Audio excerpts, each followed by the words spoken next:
Hey guys, welcome back to my channel. I wanted to do a flip through of the books I read in January and my book journal setup. This is my first year ever trying to do a book journal. This is something that I've wanted to do this for years, or try it. I always saw so many inspirational and beautiful book journals online and on Instagram and on YouTube. There's so many amazing YouTubers that do incredible pages in their book review journals.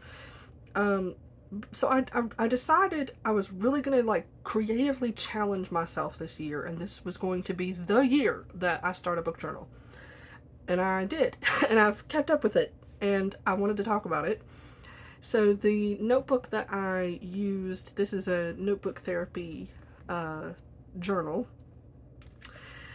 and um, I'm currently filming this in March, so I've been in this for a few months, and I'm starting to figure out like these first little inklings of what works, what's working and what doesn't work. So this is like my 2026 cover page. This is my favorite book quote. This is also my favorite author.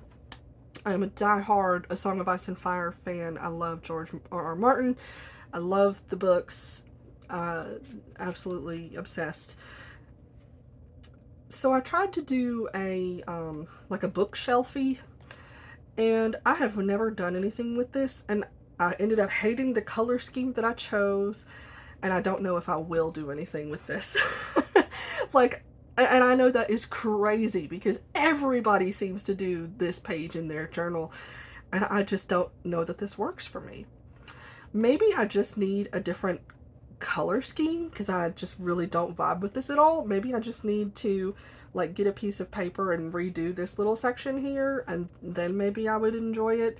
I wanted to do it by genre. I wanted to like color in different colors for different genres, but this ended up not working for me so far. We'll see. Maybe I'll come back to this. This is a to be read page. And what I have discovered is that I love this, but I needed to do like 4 of these pages because my Goodreads, which I will link in the description if you want to follow me on Goodreads, my TBR is like a mile long. There's like 300 books on that.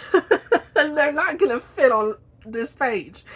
So, seeing as this is my first year ever doing this, this is definitely like a live and learn type of moment. This is like a DNF graveyard. DNF stands for do not finish. These are books that you never finish. You abandon them because you're just not enjoying them. I only have 1 book in the DNF graveyard so far, which is kind of surprising. And so far so good. I mean, the year is still young. It remains to be seen if I will fill up this graveyard, but I feel like 1 page was sufficient for that, for the need to write down a place of DNFs. This is my book of the month page. For January, my book of the month was The Night Circus by Erin Morganstern. For February, it was The Foxwife by Yangzi Chu.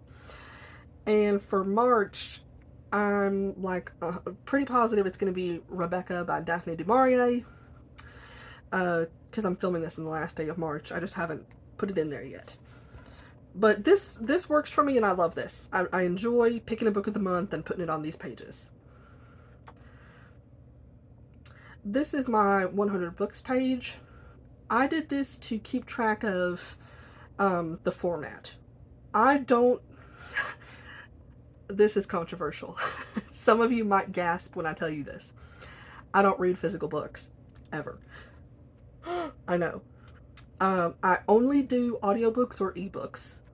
And most of them I don't even do on the Kindle, even though I have a Kindle. I use it from time to time, but mostly I read on my phone. All the time. I swear there are some people that are watching this crying at this information. I know that that's just going to kill some of y'all. I'm so sorry. So I did this to keep track of whether it's an audiobook or an ebook. I have a few more to catch up on, but so far, it's kind of roughly an even split. Mostly ebooks with some audiobooks thrown in there. But I am starting to listen to a lot more audiobooks, so it's going to be interesting to see this grow. And my goal for this year was to read 100 books, but I feel like maybe I'm going to surpass that because I've kind of been going crazy with my reading. This is a series tracker. I wasn't really sure exactly how to lay this page out. I just knew I wanted a place to track what series I am reading and what books I've completed in that series. So I have Mistborn, Assistant to the Villain, and Divine Rivals so far. There's a few other series I want to start, and I'll eventually fill this page with those. But I think I might have needed an extra page for this as well, because there are series that I'm currently reading that I have definitely not put in here yet. Like I said, you live and learn. I'm still figuring out what works and what doesn't. This is a page that I am thinking maybe I will fill out at the end of the year. This is a superlatives page.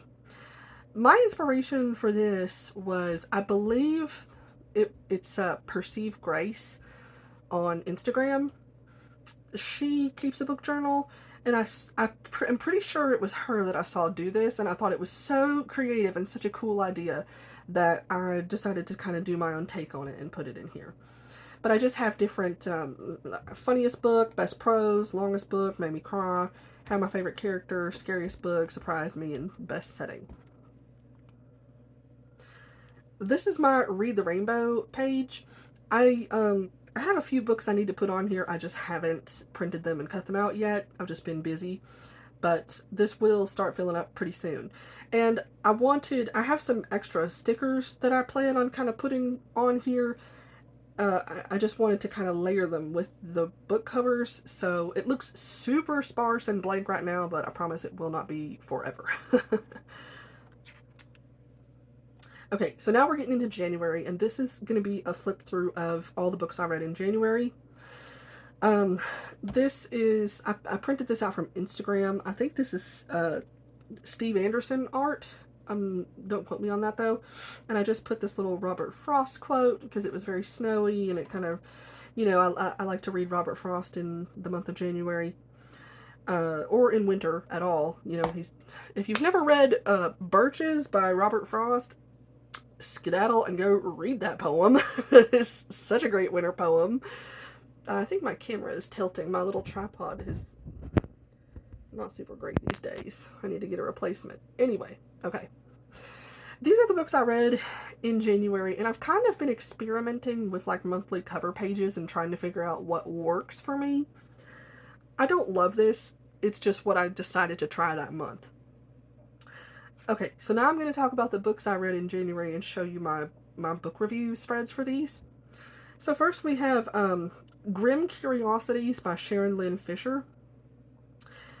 And when I first started this, I did not print the book covers out and put them on the book review page. I later regretted this, and I eventually changed that. So these first spreads in January, they don't have the book covers included in the book review spread. Regrettable. Anyway, so this is a book. This is like a little romance novel, no spice.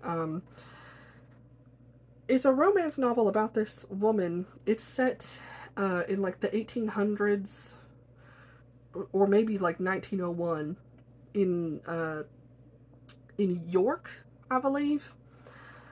And York, England, that is, in case you are not familiar. So our main character is this woman named Lizzie, and she is basically trying to run her family's Curiosities shop. Her father started a shop of curiosities, like mounted butterflies, mystical items, things like that. She's trying to run the shop. Her mother has fallen ill. Her mother is like a spiritualist medium, and her mother has taken ill and is not speaking anymore because she had this strange encounter with one of her spirits during a medium session, and now she's gone completely mute and is almost in like a catatonic state and is unable to speak. So Lizzie is running everything by herself, and she's trying to keep the family afloat, and they're in kind of like financial straits. And then she meets the very wealthy and charming Lord Antony Carlisle, who comes into the shop one day to buy a present for his younger sister, who is currently enduring the exact same situation as Lizzie's mother. Antony's younger sister is also a spiritualist medium who encountered like a malevolent spirit during a session and is now gone catatonic and mute. So even though these two are from very different class backgrounds, they immediately form like this emotional kinship with one another, and they have like a nice natural chemistry, and they start getting to know one another. And meanwhile, Lizzie is also dealing with strange hauntings happening in the shop, like strange things are happening and she thinks the shop is haunted, and she's trying to figure out, what's going on there.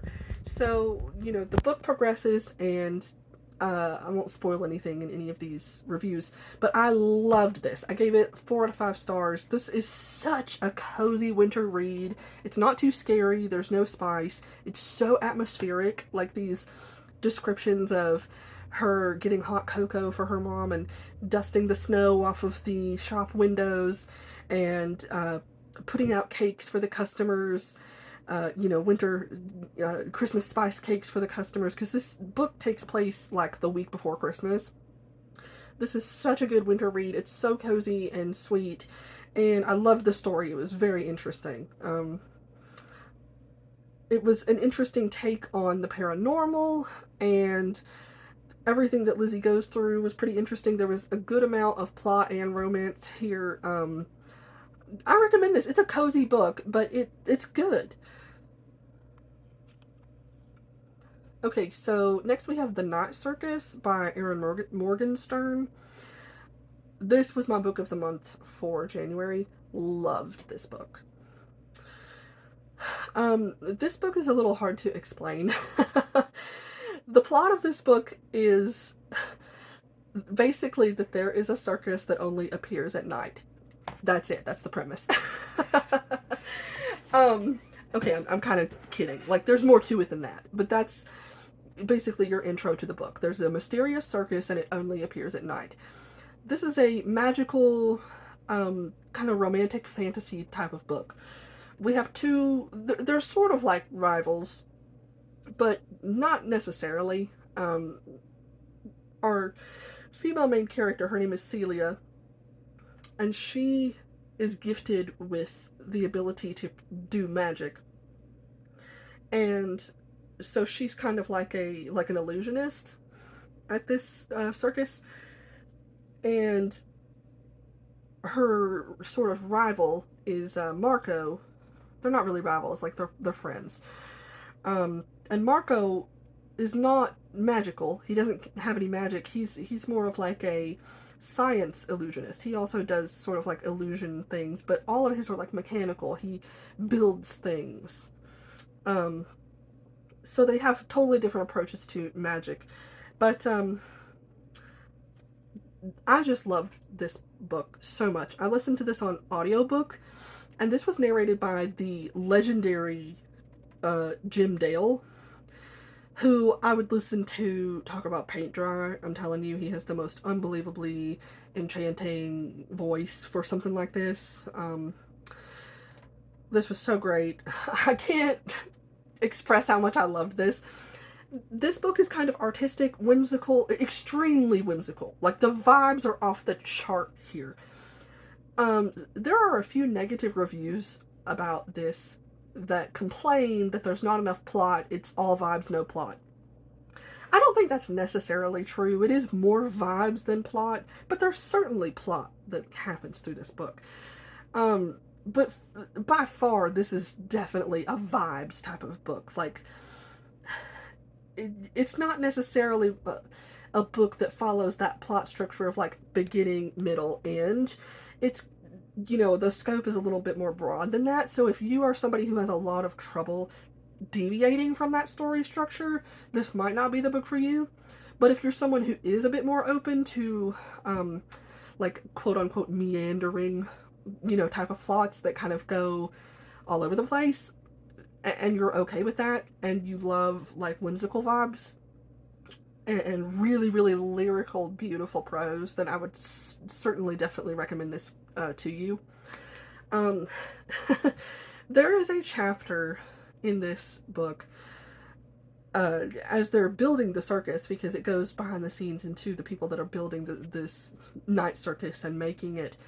Well, they commission this incredible, beautiful, like, grandfather clock to be at the entrance of the night circus to welcome people into it. And we get this chapter that is from the point of view of the clockmaker, and the entire chapter is like going into exquisite detail about this artisanal clockmaker making the clock. It talks about how he polishes the wood and all of the details that he paints onto the side panels, and how what characters he figures and characters that he has come out at what hour in the clock. You know, as the clock strikes this hour, this character comes out. Except it's written in the most unbelievably beautiful prose that you've ever heard. It's so stunning, and it's just like you feel the soul of artisans in this chapter. Like, it moved me so much that I shed a tear. I know maybe that's a little bit crazy or silly, but yeah, I just, if any of that at all sounds interesting to you, then I would totally recommend this book. I absolutely loved it.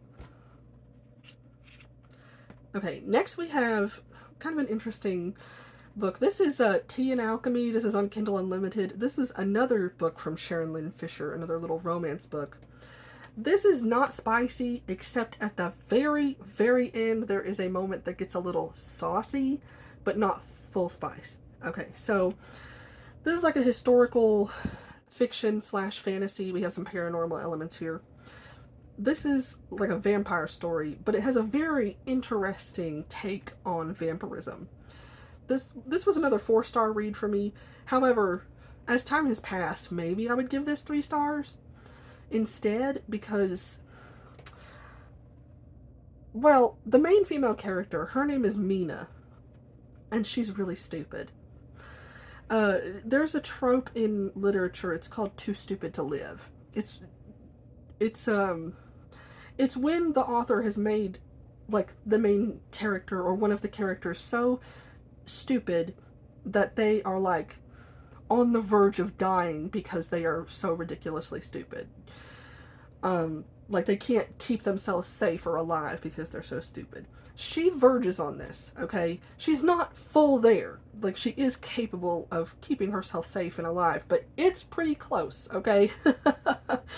She's really, really dim. Now it works for the book, okay? It's fine. And the romance between her and the main male character, which is Harker, is really sweet. And the paranormal elements here are really interesting and well done. And the setting is very cozy and quaint and nice. We get some really nice descriptions about the setting.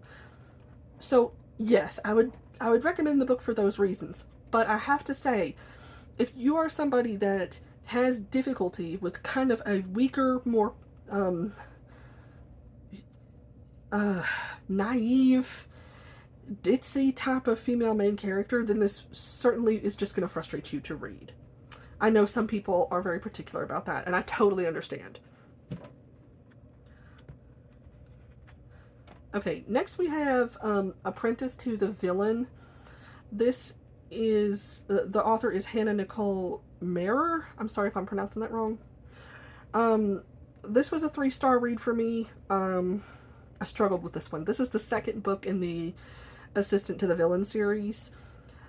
My main issues with this book, if you've read this series, I know this one is really popular. A lot of people have read this and are familiar with the premise. This is the second book in the series, and the romance is a romantasy, a book that's about romance. The romance between the two main characters does not develop at all. They are still afraid to tell each other how they feel. They're dancing around each other. It is very frustrating. Like, the romance is not moving forward. And it also feels like the story is not moving forward either. Like, this is the second novel in this series, and we have barely moved forward an inch. The plot is meandering. Like, we are going here, there, and everywhere. The characters in this book, they go on so many adventures that are pointless and aimless, that seem nonsensical. Like, at the beginning of the book, there's a few chapters where the two main characters get kidnapped and thrown into prison for a day, and then that didn't matter at all, and nothing happened. So it just feels very frustrating. It feels like there's no stakes and that nothing really matters and that nobody is going to face any consequences. It feels like the plot's not going to move forward. It feels like the romance is not going to move forward. We just didn't really get any development. This made me question if I'm even going to continue the series at all. I really struggled with this one. And in retrospect, maybe I should bump that 3-star rating down to 2. I don't know. But that's my thoughts on Apprentice to the Villain. Next we have a double feature here. These are both Uketsu books. This is Strange Pictures and Strange Houses. These are both little, like, mystery books. They're very simple.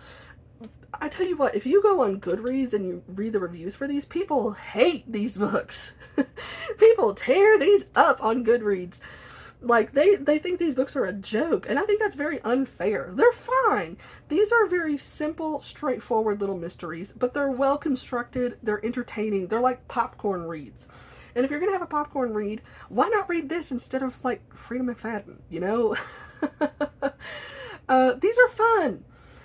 So Strange Pictures, and they have, like, a cool interactive element. You know, I think people, you know, the fun police really went after these, okay?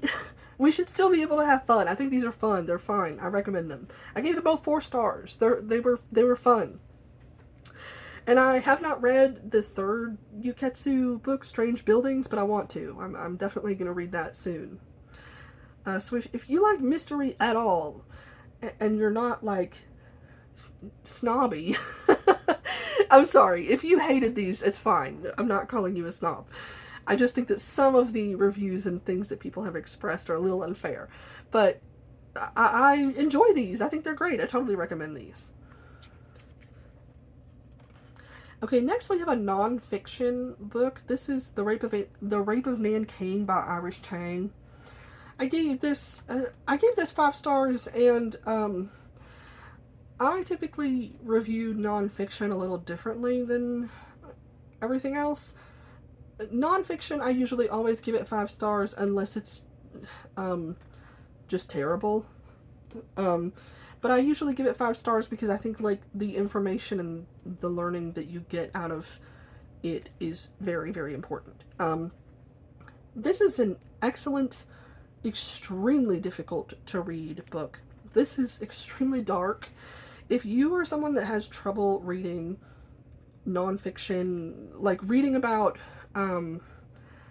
real life events that happened in war that are very, very dark and gruesome and explicit and horrifying, then I would not recommend this to you.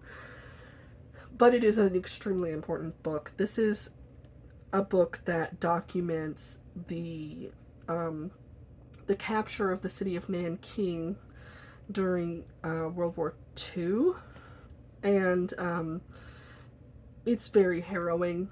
It's really, really difficult to read about the atrocities that were committed during this historical event. But this was written in the early 2000s, I believe. This was the first book to ever do so. And the history and the people that, the historical figures that emerged that really tried to save the city and save the lives of Chinese citizens during that time are certainly worth remembering and documenting, so it's so important. If you're someone who's interested in World War II history at all, or Chinese history at all, then I would recommend this to you. But otherwise, this might be too difficult to get through, because it is just the grimmest events that you would ever read about. It's really difficult to read. Extremely heavy. Okay, next we have Everything is Tuberculosis by John Green. I gave this one 5 stars. This is another nonfiction. Like I said, I usually give nonfiction 5 stars because the information is important, unless it's just utterly terrible or full of misinformation, things like that. Okay, this is great. I listened to this on audiobook, And the audiobook was like right around 5 hours, I think, maybe a little more. Uh, so I listened to this in a day at work, and I read this because it was like really popular on Goodreads, like it won a Goodreads Choice Award, and I was just curious about it. My library happened to have it on my library app, so I said, okay, sure, that's popular, it's short, let's listen to it. It blew me away, actually. Um, so this book, John Green has done an excellent job with this. What he's done is he starts the book, and in the first few chapters, he gives you like quirky, interesting historical facts about tuberculosis that you never would have known. And you're like, oh my god, that's so weird and cool. I never would have known that. And then, after he gives you a little bit of that, he talks about how he went to a hospital in Africa, in Sierra Leone. He's a chaplain, and he served as a chaplain at this tuberculosis hospital. Um, and he talks about his experience meeting tuberculosis patients and their families and what sort of challenges they faced and how it deeply touched him. And, bedside conversations that he had with these patients, these children in Africa who have tuberculosis, and how moved he was, and how he learned so much about the patient experience facing tuberculosis and things he didn't expect. And so he'll kind of interlay that. You get like the personal effect of tuberculosis, and then he starts introducing the history of tuberculosis, about where it originated and how it spread through, the entire world, how historically the entire world has been touched by tuberculosis and has really battled with this disease for hundreds of years. And he tells you lots of really interesting stories from history about tuberculosis, and then he'll give you another chapter about his time in the hospital as a chaplain. So this is just very, very well done. He hooks you, he pulls you in, and then you get very emotionally invested, and by the end of the book, you know everything you'll ever need to know about tuberculosis in a quick read, and you will develop a lot of empathy. It's really well written. I think he did a very skillful job at laying this out. Okay, and this is the last book that I read in January. I feel like this is another very, very divisive book. This book is called Tender is the Flesh by Agustina Bazterrica. I hope I pronounced that correctly. I believe she's Argentinian? Maybe? Or is it just the book that's set in Argentina? I'm not sure. Anyway, this is a book about cannibalism. This book takes place in a fictional, futuristic world. We don't know how far in the future, but in a world where, or maybe it's not even the future. Maybe it's just like alternate universe. Anyway, in the book, there's some sort of disease or virus that has spread through the animal population that's made the animals completely unfit for consumption. So nobody can eat animal meat anymore at all. And in order to continue to satiate that, craving for meat, this country that our main character Marcos is living in has instituted mass factory farming of humans. So Marcos works at one of these human factories where humans are processed as meat. This book is unbelievably disturbing. It is so graphic. It is as disturbing as it gets. This author, with her writing, is very clinically cold, and she describes the things that Marcos sees in the factory, like human limbs and body parts on meat hooks going through the factory and how they are processed. It is really tough to read, okay? This is not for anyone that has a weak stomach or it takes issue with this topic. It's pretty short, page count 209 I have written here. This is horrifying, it's nauseating, but this is very interesting, okay? The author never once mentions, like, veganism or anything like that, but I just cannot help feeling that when the author describes the process of, butchering and packaging a human, I feel like the author is saying, see how disturbing this is? See how sick this is to think about when it's being done to somebody like you? then why would you do it to an animal? I feel like that's the question that she's posing to you subconsciously through the writing of this book. I feel like she's asking you to explore more deeply why animal consumption is so acceptable, but human consumption is so disturbing to you as the reader. Maybe I'm wrong. That's just my personal interpretation because, like I said, she does not ever mention veganism or anything like that in the book, which I think is an intentional choice. But that's that was like the messaging that I got from reading these passages. That's really what I think a lot of this book is about. I think it's asking us to, and not just the consumption of animals. I am very specifically talking about like mass factory farming, right? Because I don't think that this author is trying to push veganism on you or telling you that eating animals is bad. I think that she's explicitly trying to say the way that we process animals in this country and around the world, mass factory farming is sick. It really is. And maybe we should think about that for a moment and think about how we don't treat animals humanely or compassionately at all. It's really disturbing how brutally they're treated. And it's something that we really ignore and don't ever think about in our day-to-day lives until like a mirror is held up to us with a book like this.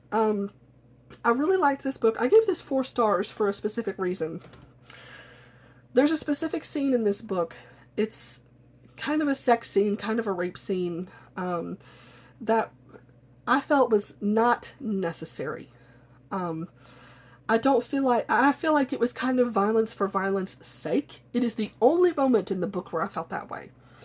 But I didn't, that made me knock a star off because I felt like it was gratuitous violence, which I don't love. And it made me extremely uncomfortable because of the pointlessness of it. You know, I feel like if you are going to include such graphic violence in a book, I'm completely fine with that. Like I said, Game of Thrones is my favorite book series of all time. I just need there to be a point. I need there to be like a deeper purpose or something that's being explored there. And this felt extremely pointless. It almost felt like a shock value type of rape scene. But that's just my opinion. Maybe there's something I missed in reading that. But if you've read this and you know what scene I'm talking about, I would love to know your opinion. I would love to hear from you. Okay. That is everything. That wraps up everything that I read in January and my thoughts. Have you read any of these books? Do they interest you? What did you think of them? What did you read in January? What was your favorite book that you read in January? I would love to know. Chat with me in the comments. I'm dying to talk with people about books. I've been so interested in books and talking about books. This has been such a year of book exploration and reading for me. So I will see you all in the comments and in the next video. Love you guys so much. Bye.